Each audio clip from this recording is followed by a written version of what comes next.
Welcome to vidonko.com। আমি Srabanti ma'am, তোমাদের ম্যাথসের teacher. তো চলো দেখে নিই কি কোশ্চেন আছে। সঠিক উত্তর নির্বাচন করো।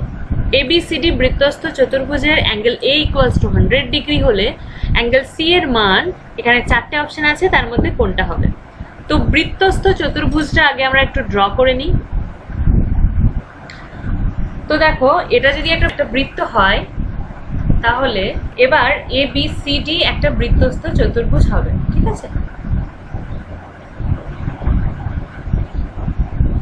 বৃত্তস্থ চতুর্ভুজ হবে।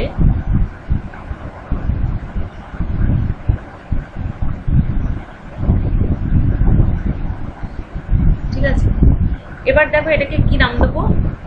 A B C R D। এবার কি বলেছে? অ্যাঙ্গেল A = 100, অ্যাঙ্গেল সিটা কত? এবার একটা উপপাদ্য আছে, আমরা জানি বৃত্তস্থ চতুর্ভুজের পরস্পর বিপরীত যে কোণ সেগুলো হচ্ছে সম্পূরক হয়। তার মানে A আর C পরস্পর সম্পূরক এবং B এবং D পরস্পর সম্পূরক। সম্পূরক মানে দুটোর সামেশন বা যোগফলটা 180 ডিগ্রি, সেটা তোমরা জানো। তো আমরা আগে লিখে নিই, চলো। আমরা জানি বৃত্তস্থ চতুর্ভুজের বিপরীত কোণগুলো কি হয়?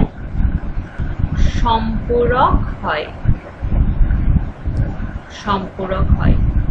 এখানে কি হবে? অ্যাঙ্গেল A প্লাস অ্যাঙ্গেল সিটা 180 হবে, তাই তো? A আর সিটাই তো অপোজিট। তো এখানে অ্যাঙ্গেল Aটা কত বলেছে? 100 কোশ্চেনে।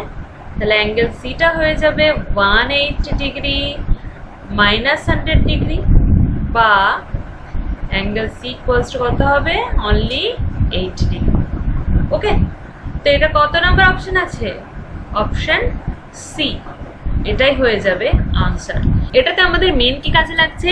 আমাদেরকে এটা মনে রাখতে হবে যে বৃত্তস্থ চতুর্ভুজ মানে একটা চতুর্ভুজ বৃত্তর মধ্যে যেটা আছে সেটার বিপরীত কোণগুলো পরস্পরের সম্পূরক হয়, মানে দুটো কোণের সমষ্টি 180 ডিগ্রি হয়। ঠিক আছে? তো vidonko.com এর সাথে যুক্ত থাকার জন্য অনেক ধন্যবাদ। এই ধরনের প্রবলেমের সলিউশন পেতে অবশ্যই আমাদের ওয়েবসাইট ফলো করতে থাকুন।